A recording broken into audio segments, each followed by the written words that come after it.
Thank you very much for the very kind introduction, and thank you for having me here to speak about this very interesting and important topic. So everybody is familiar with sleep. We spend about a third of our lives doing it, but it's very hard to pin down the exact reason that we spend so much time doing this. Among the many functions that do occur during sleep, however, we know for sure that there are definitely cognitive and restorative benefits that come from them, especially in things such as learning. But there are also other aspects like metabolic health that are very much served by sleep.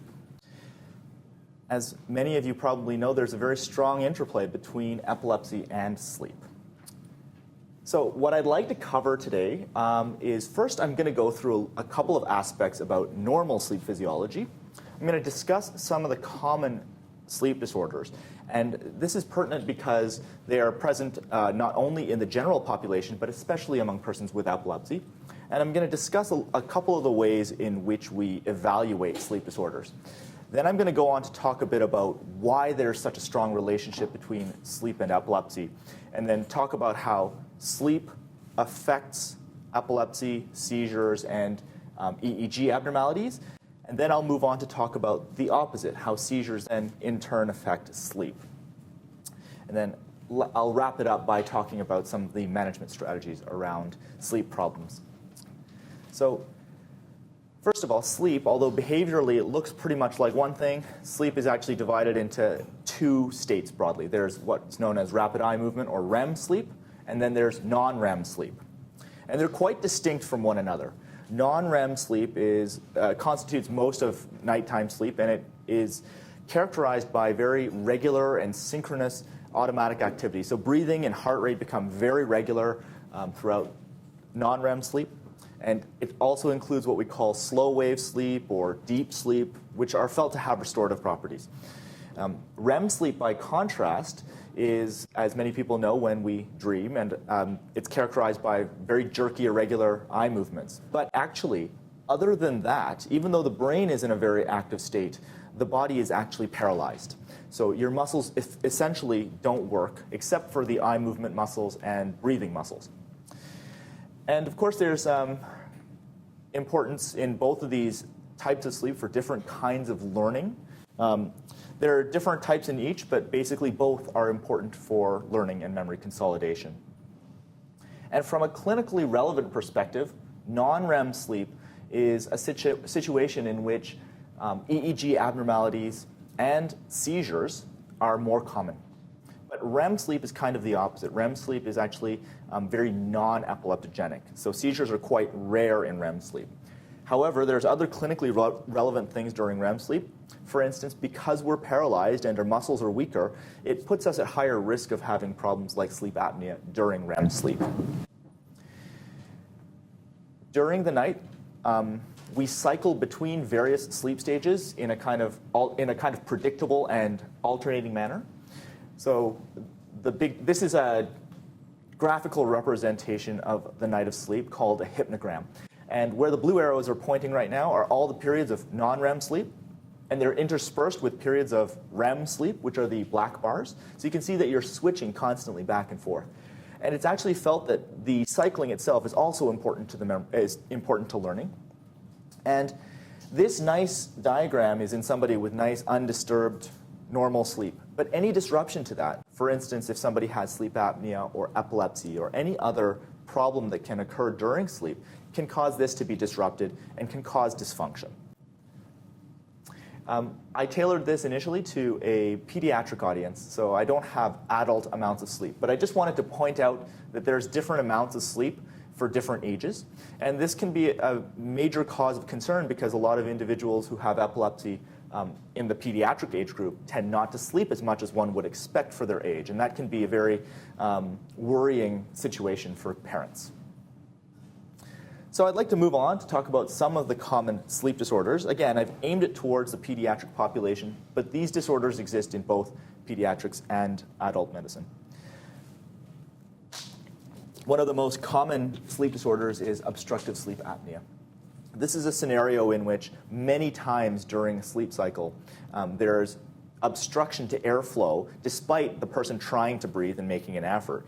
And what this causes is what are known as apneas, which are instances in which the airflow stops completely, or hypopneas, where it's a decrease in airflow but not complete cessation. And what this causes is changes in blood pressure, changes in oxygen levels in the blood. It causes the brain to wake up a little bit, even if the person is not actually aware of being awake. And it disrupts sleep architecture. And therefore, it causes the quality of sleep to be poorer, such that in adults during the daytime, they are often sleepy because they haven't had the quality of sleep that they need, even if they've had enough quantity of sleep. In children, the manifestations are a little bit different. It often looks like ADHD because children can become irritable, hyperactive, aggressive, rather than what adults experience, which is sleepiness. And it's quite common. It's very common among the general adult population, and it's more common in people who have epilepsy. And the same goes for children, in fact. Obviously, the hallmarks of sleep apnea are snoring. Snoring is just the vibration of the soft tissues because of obstruction. Or observed pauses in breathing, which are the apneas themselves. But people can also have very restless sleep, move around a lot. In children, they can have bedwetting, and they may sleep in unusual positions, as for instance, with the neck extended and the mouth open. The classic daytime symptom, at least in adults, is sleepiness. But as I mentioned before, in children, it can masquerade as ADHD or other neurobehavioral problems.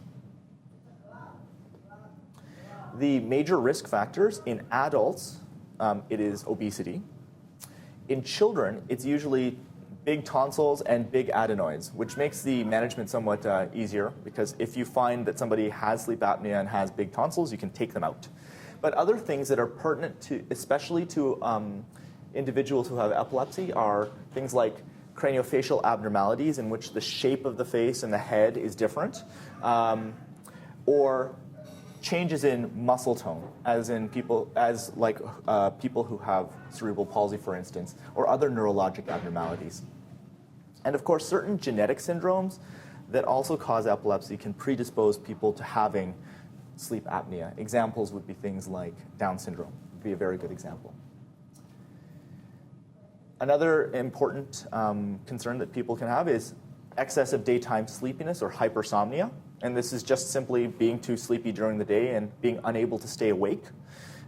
It's not to be confused with fatigue, and often teasing the two apart can be really difficult. So fatigue is a sense of being tired, run down, no energy, but it does not necessarily mean you're going to fall asleep. It's more as if you don't have the energy to go do things, whereas sleepiness is that irresistible need to take a nap or to fall asleep. The most common cause of daytime sleepiness is poor quality of sleep or not enough sleep. And that can be because you have a busy schedule and you just didn't get whatever your requirement was that night.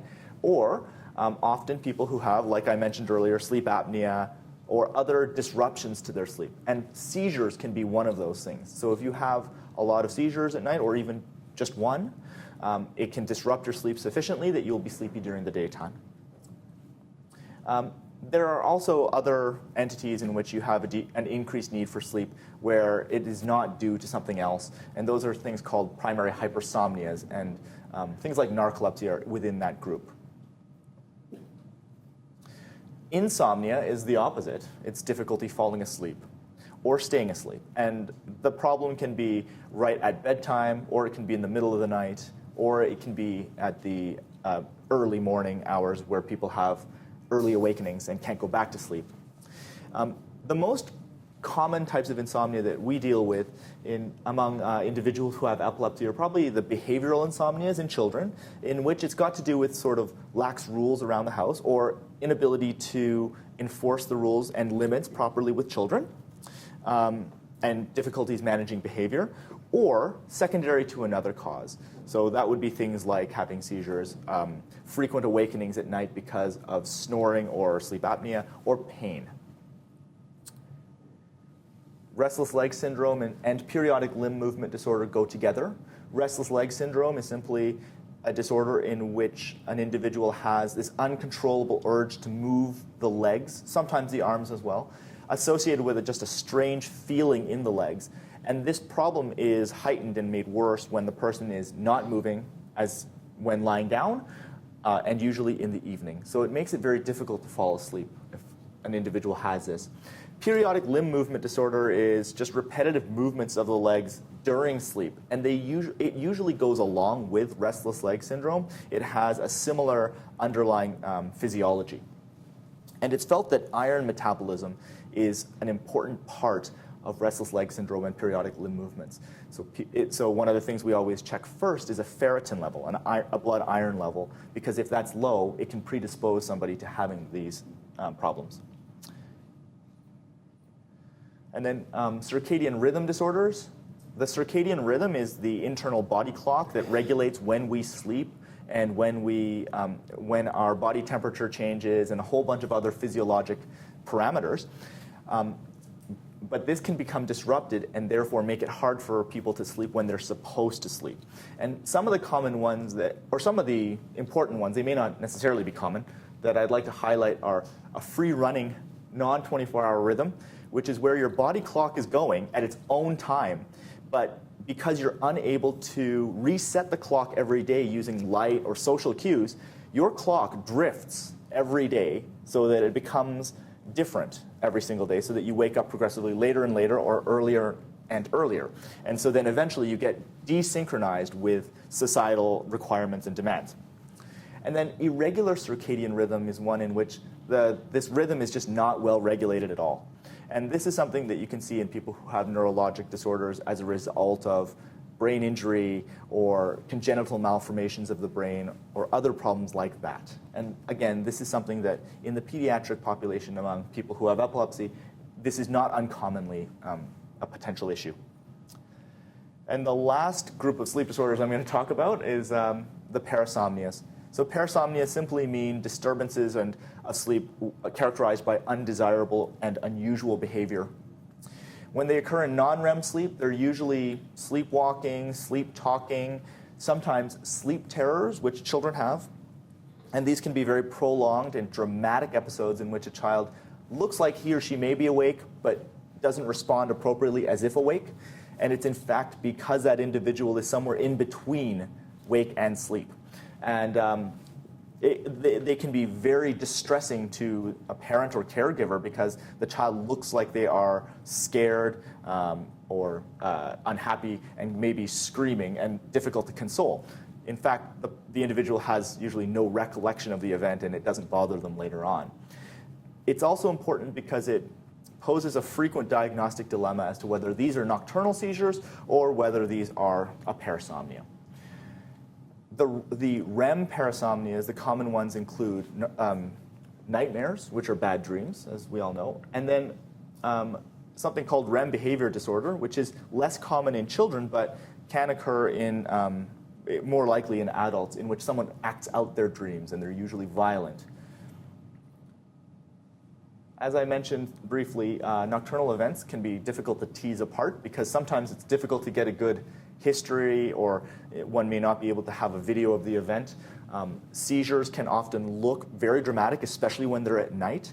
An example would be frontal lobe seizures. They have a lot of motor manifestations. So individuals who are having such a seizure may kick, may cycle, may scream, may appear fearful. And so some of these things do look a little bit like parasomnias, although there are ways to tell them apart, usually, if the history is classic. But in atypical cases, they may look very similar to one another, or at least pose a diagnostic dilemma.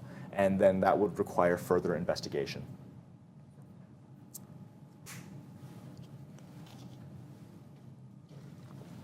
Many of the patients who I see with epilepsy have other neurologic abnormalities that may be the reason that they have seizures. And in individuals who have other neurologic abnormalities, even aside from epilepsy, there is a much higher prevalence of sleep disorders. Common ones are abnormal circadian rhythms and insomnia, and these can be of great concern to caregivers. So how do we evaluate sleep? This applies equally to children and to adults.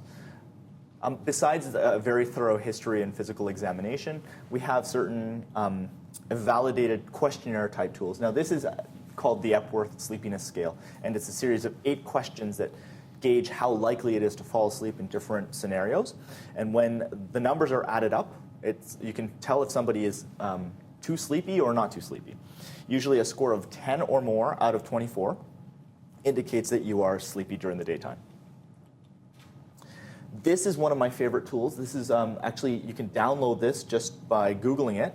All you have to put in is sleep diary, and it usually is the first hit. Or I put AASM, American Academy of Sleep Medicine, sleep diary, and this comes up as a PDF. What it is just a graphical way of representing how much you slept, when you woke up, when you took medications, etc. And it's a helpful tool in evaluating problems, especially like insomnia, where people believe that they may sleep, they may report that I think I only sleep 2 or 3 hours a night. And this is a good way to actually see that semi-objectively. And often it is the case that people do sleep a little more than they think they do, and by actually graphing it out, you're able to see what happens.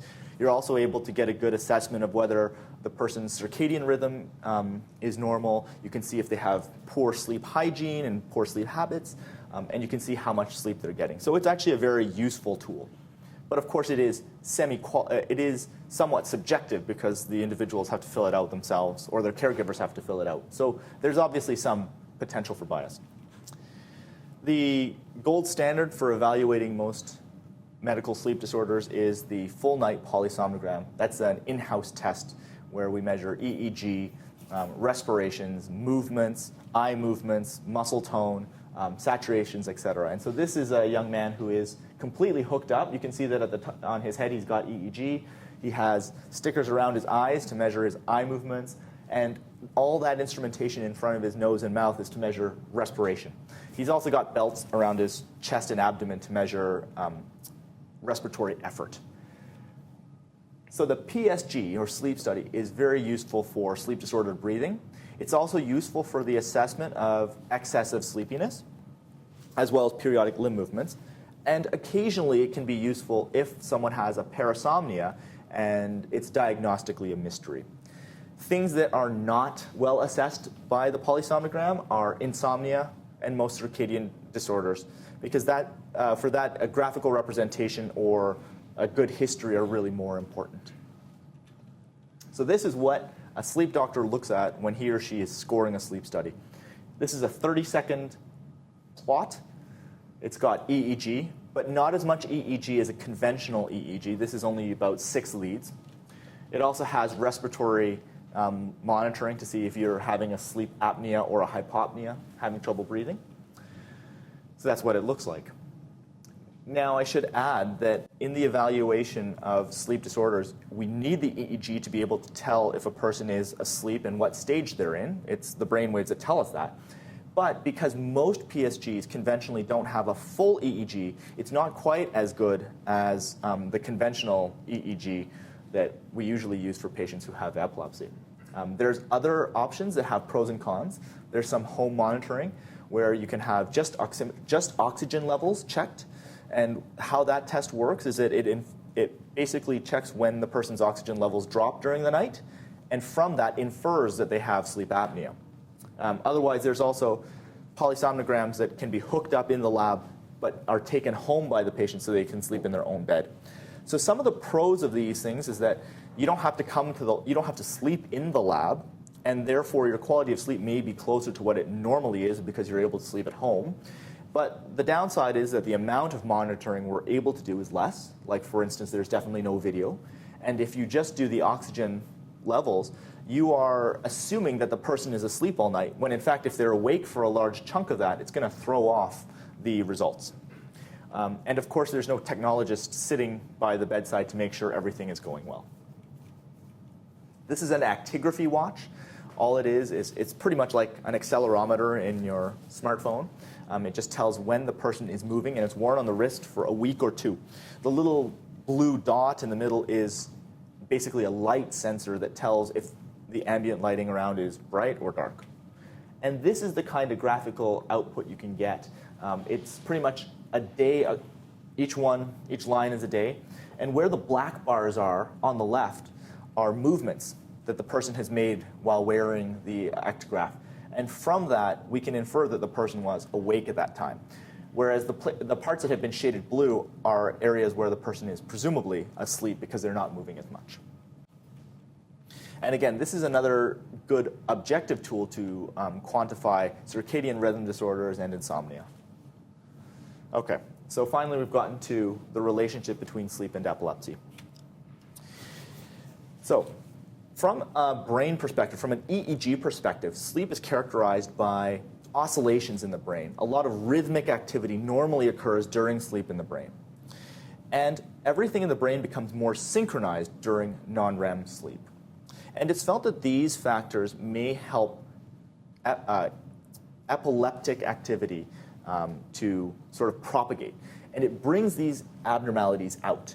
As many of you may know, when we do an EEG, we're not expecting an individual to have a seizure during the test because the odds of that happening are usually quite low.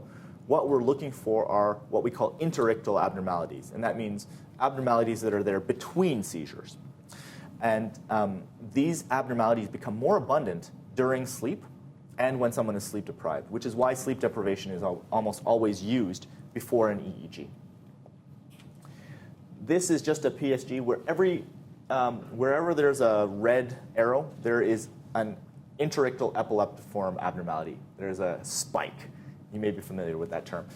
But as the person gets deeper into sleep, there's more spikes. So you can see how deeper sleep is actually an activator of some of these abnormalities.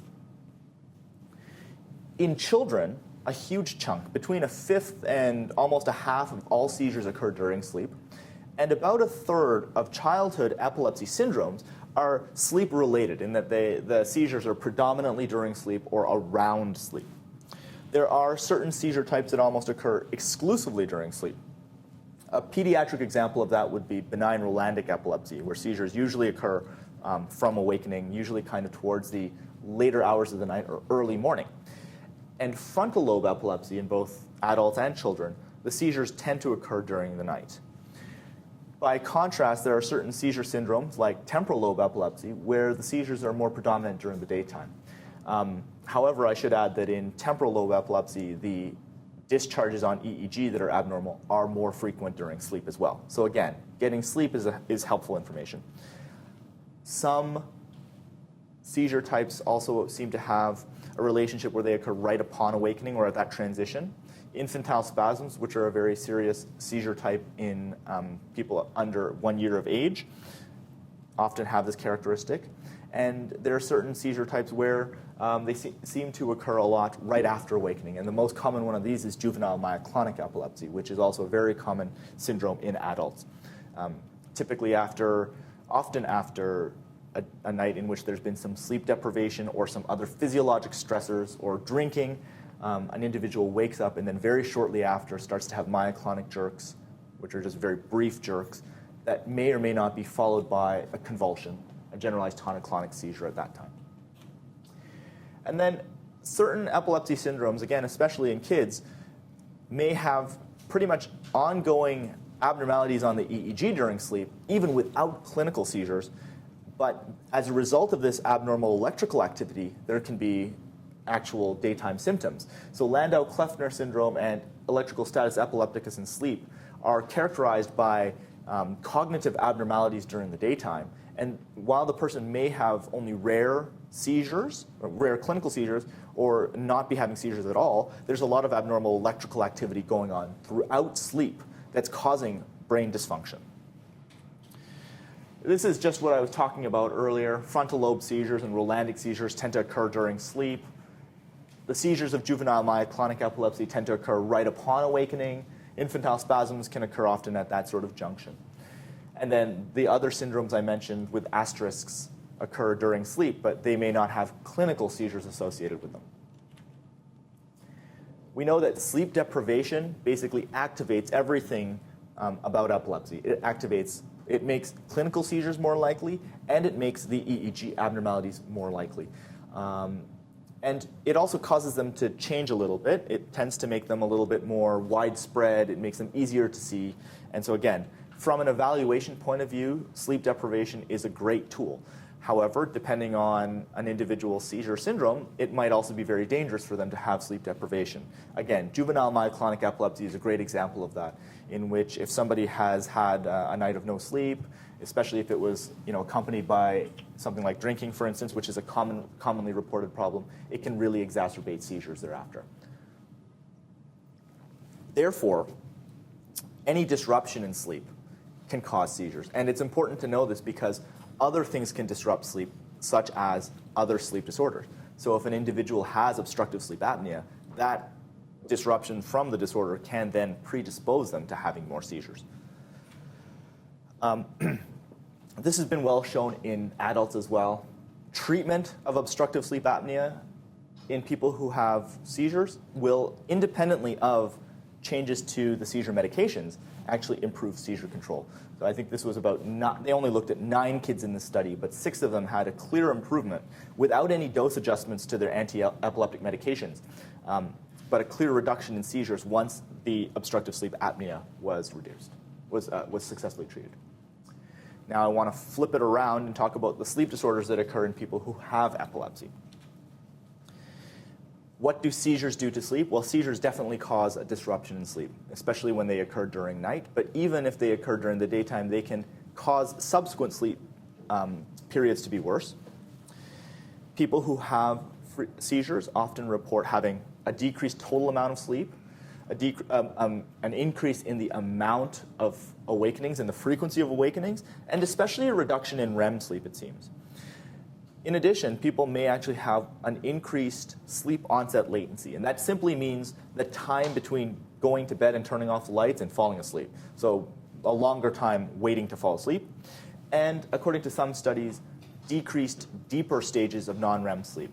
And these are the stages in which people are very hard to wake up under normal circumstances, and these are the stages that give you the feeling of really being refreshed and recharged. So people who lack this may not feel as good because they lack those restorative properties.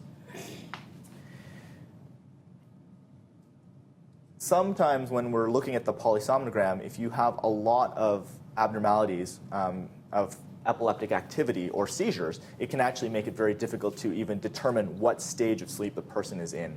Lennox-Gastaut is a good example of that. And I should add, of course, that while sleep is disturbed in people who have epilepsy, whether or not they had a seizure, it goes without saying that it's maximally worse on the nights when they did have a seizure. While sleep disorders are also more common in persons who have epilepsy, about twice as much. Even among children, almost half of kids who have just been diagnosed with seizures have some kind of sleep problem already. Some of the common concerns that are brought up are excessive daytime sleepiness in some, and insomnia in a large group of other people. Among adults who have refractory epilepsy, who are being worked up for potential epilepsy surgery, one study found that about 1/3 of those people all had obstructive sleep apnea, which is a very huge amount. The population prevalence of obstructive sleep apnea for everybody is about 5%, which is still quite high if you think about it, but certainly much higher among people who have epilepsy. Other sleep disorders were also very highly prevalent. So what causes these sleep problems? What causes the sleep disruption? Well, it goes without saying that frequent seizures disrupt the sleep. Of course, after a seizure, especially if it happens during the day, individuals may also be increasingly sleepy in that post-ictal period. And of course, that can then contribute to daytime sleepiness. Medications are a big contributor as well. So the anti-epileptic drugs, or AEDs, are a big deal. And of course, so are the comorbidities. Like I mentioned earlier, individuals who have other neurologic abnormalities may have predispositions to having other sleep problems. A good example would be somebody who has abnormal muscle tone. They may be more likely to have sleep apnea at night. So excessive daytime sleepiness, very common complaint in both children and adults who have epilepsy. And it seems like seizures, being on medications, and then other sleep disorders are strong predictors of having daytime sleepiness. What about the effect on families? This is really interesting. So when in pediatrics, one of the philosophies is that we're not just treating the child or the patient, but we're also treating families. And this is really actually quite true and nicely illustrated by this study in which about 100 children who have epilepsy their parents filled out questionnaires about sleep quality, including their own sleep. And this was compared to that of 80 control children who do not have epilepsy. And it was found that among the children who have epilepsy, they have a much higher prevalence of sleeping arrangements in which they either sleep in the same room as their parents or sleep in the same bed as their parents, which in some cultures is normal, but in most Western cultures can be felt to be at least inconvenient. They had higher rates of parasomnias. They had more behavioral problems going to bed, like bedtime resistance. They had a harder time falling asleep and slept for less time, but they also were sleepier during the daytime. And what about the parents? The parents reported greater sleep deprivation, and almost half of the parents said that they almost never feel rested themselves. And one of the contributors to this is that parents parents had a great deal of concern because they were worried about their children having undetected seizures during sleep. I want to just briefly talk about sudden unexpected death in epilepsy, SUDEP. This is just one slide about it. There are well-known risk factors for SUDEP, such as a long history of epilepsy, poorly controlled seizures, generalized tonic-clonic seizures or convulsions, and being on medications and poor control. Most of the incidences of SUDEP occur during sleep, where an individual dies during the night. There is a postulated link that sleep-disordered breathing can make this worse. It's not necessarily shown in hard numbers per se, because getting this kind of information can be very difficult. But the biological plausibility is there, and it's because when people have bad sleep apnea, they have alterations in their physiologic automatic behaviors and autonomic behaviors. There's a great deal of sympathetic and then parasympathetic activity going on as the people sort of have trouble breathing and then have awakenings or arousals.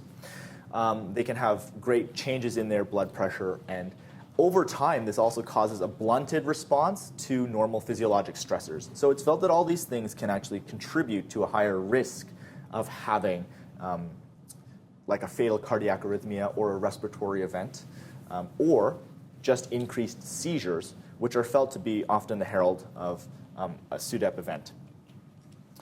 Obviously, any kind of disorder that can cause seizures to occur more often could potentially increase the risk of SUDEP, because it is usually a seizure that precipitates the event. What about therapies? The major therapies are, of course, AEDs, anti-epileptic drugs, but other non-medication treatments are often frequently used, like epilepsy surgery, or less commonly vagal nerve stimulators and the ketogenic diet. Anti-epileptic medications typically cause sedation during the daytime, and the so-called older medications, so phenobarbital, valproic acid, carbamazepine, are well known to do this. There is some degree of tolerance that develops. So an individual who is taking these medications long-term will eventually be less sleepy in response to them, but this is a frequent complaint. The so-called newer anti-epileptic medications, such as lamotrigine, Keppra, topiramate, are felt to have some relatively less daytime sedation, but again, with almost any anticonvulsant medication, that can be an issue. In preparing this talk, I looked at the literature about the medications and their various effects, and I think it's safe to say that the data there is not abundant, and that different studies seem to show different effects on sleep architecture and sleep amount with different medications. So rather than put them all out there and list them all, I've tried to make some important generalizations. In addition to daytime sleepiness, the medications and other non-medication treatments can affect sleep architecture. Okay? But again, there is it's not a lot of data out there, and the studies are not necessarily consistent because they're rarely, the methodology can be limited by the circumstances of how you can get these pieces of information. What about other non-medication treatments? The vagal nerve stimulator one study I read said that it actually improves daytime sleepiness, but one of the important things to note with the vagal nerve stimulator, which is a device that's implanted under the skin and stimulates the 10th cranial nerve or vagus nerve, and that causes an anti-epileptic effect in the brain. It can actually cause sleep apnea and hoarseness and things like that because the vocal cords can be affected. So it's an important consideration when somebody has a vagal nerve stimulator or is being considered for one. Resective epilepsy surgery, that's what I mean by epilepsy surgery, seems to have increased sleep time and decreased the amounts of arousals. But that effect seems to be more secondary to better control of seizures. So in individuals whose seizure control didn't get better, it seems that they did not have that much of an improvement in sleep itself. And the ketogenic diet, there's a little bit of evidence out there that it increases REM sleep, but not much else. Well, what does it matter if the sleep architecture is affected? Well, having either an increase or decrease in either REM or non-REM can be detrimental. So especially for learning, having a decrease of either slow wave sleep, which is a type of non-REM sleep, or REM sleep seems to be bad for learning. Again, for the deep sleep, the slow wave sleep, if you don't get a lot of that, you may not feel as refreshed afterwards. If you have an increased amount of non-REM sleep, then it seems to predispose at least children to parasomnias if they're at risk of that. Overall, it's probably not a very debilitating problem for most people, but it is a potential issue. And then REM sleep can cause problems of sleep disordered breathing in predisposed individuals because they already have decreased tone. So increasing REM sleep could cause that to be a problem. I would say that that is rarely a problem that is run into because of treatment for epilepsy. So this is a pretty busy slide. It shows that it really emphasizes the point that sleep and epilepsy, and problems in sleep in particular, really feed into each other and feed from one another. Anybody who has any kind of sleep disorder for any reason or any disruption in sleep is predisposed to have more seizures. Seizures are disruptive to sleep in turn, and therefore they can perpetuate a vicious cycle. Add into that people who have any kind of neurologic abnormality, that will make both seizures worse, but also sleep deprivation and a predisposition to having other sleep problems that in turn cause sleep deprivation. Antiseizure treatments, the green arrow I put up there is meant to say that, well, at least it reduces the frequency of seizures, or it ought to, which could ameliorate the problem a little bit. But the antiseizure treatments themselves can cause sleep disruption and predispose to having sleep problems, again, making all this worse. So it's a very complex cycle. And that's why it's important to really get a very good evaluation. If anybody who has epilepsy has any kind of sleep complaint, it really needs to be very carefully fleshed out. So I'm going to finish up with a little bit about management strategies. The first thing is that one has to know what we're dealing with. If there is a sleep complaint, it's important that an individual have that flushed out in very great detail to figure out what is the nature of the sleep problem, because there's so many different kinds. And in getting this information, it's very important to get a sense of what are the medications the person's on, what are their other medical problems or neurologic problems. And then from there, one can use these more objective means, like the questionnaires that I showed earlier, and if it's indicated, laboratory testing, like a PSG, like a sleep a sleep test. And EEG can also be useful in this because a lot of patients have events that only occur at night. So often a routine outpatient EEG that's an hour long will not capture the relevant information. So it may not give the necessary information, especially in, as an example, in individuals who have frontal lobe epilepsy, in which the seizures may only occur at night, and there may not be abnormal EEG findings in a 1 hour or a 20-minute EEG. So sometimes there's a strong role for video EEG monitoring, where an individual is admitted to the hospital and has continuous EEG for a while, for a couple of days, or ambulatory EEG monitoring, where one is hooked up to the EEG and then allowed to go home for several days. Actigraphy is potentially useful, and blood work. If somebody is complaining of fatigue or hypersomnia or is very lethargic, it may be worth checking their medication levels, if they're checkable, to see that they're not toxic, because that could be a secondary cause. Other medical issues like hypothyroidism can cause fatigue or maybe sleepiness. And iron levels, of course, if the individual is suspected to have restless leg syndrome, may be indicated.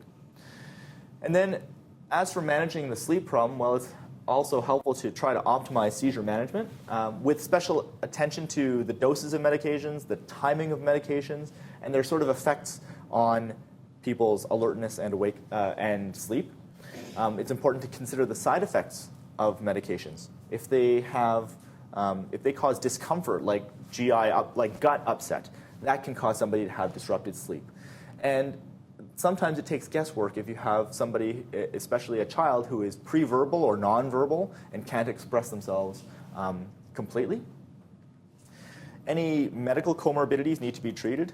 So again, individuals who have problems with excessive spasticity may have pain as a result, and that may cause their sleep to be fragmented. And then, of course, if there is an underlying sleep disorder, it is best that that be corrected, especially for sleep apnea. I've put adenotonsillectomy. That's usually the first-line treatment in children. In adults, it would be something called CPAP, which is continuous positive airway pressure, which is a mask that's worn at night that provides air, pressurized air, to keep the airway open. And then if somebody has restless leg syndrome and has low iron, it's worth trying supplementation of that to see if the symptoms abate as a result. Finally, again, especially for children, there's a high frequency of behavioral types of insomnia or bedtime resistance or problems like that. And then in order to manage that, it's a behavioral approach where routines need to be implemented and enforced. Rewards are potentially very effective for children. And then fading, which is actually a means by which parents decrease their involvement in a child. For instance, decrease the amount that they comfort the child at night gradually with time so that that child gets used to being able to fall asleep on their own. Sleep hygiene is otherwise can be commonly referred to as sleep habits, but it's very common that people come with sleep complaints and have poor sleep hygiene. So avoiding naps during the daytime will improve nighttime sleep. Keeping a regular schedule and a regular routine, both in the morning and before bed, really helps. Avoidance of excessive caffeine, especially in the afternoon. Exercise that's timed correctly, usually in the late afternoon, can potentially help sleep. And then, having a dark room that's quiet and slightly cool. All these things are very helpful. And then I've put medications in brackets because part of our philosophy as sleep physicians is that we really don't like to give medications to help people sleep. Ideally, it's about identifying other factors and using a behavioral approach as much as possible. But of course, there are situations in which medications need to be used. I sort of make an exception for melatonin. Melatonin is something that we use very commonly and recommend very frequently. It generally is quite harmless, and it doesn't have much side effect. It doesn't even require a prescription, so it's usually worth a shot for individuals who can't sleep. That said, it's always worth figuring out what is the underlying cause of poor sleep, or excessive sleep for that matter, and trying to address those factors. So just to wrap it up, hopefully I've been able to sort of get across the point that sleep and epilepsy are interconnected mutually, both ways, and that there's a very high prevalence of sleep disorders in individuals with epilepsy, while at the same time, sleep disorders can make epilepsy worse. It's super important to identify sleep disorders in individuals who have epilepsy. They must be identified, and if they're present, treated, because this can improve seizure control and quality of life. And vice versa, effective management of seizures will help sleep, and again, make a huge impact on quality of life that way. So I thank you for your attention, and I'd be happy to take any questions that you may have. Thank you.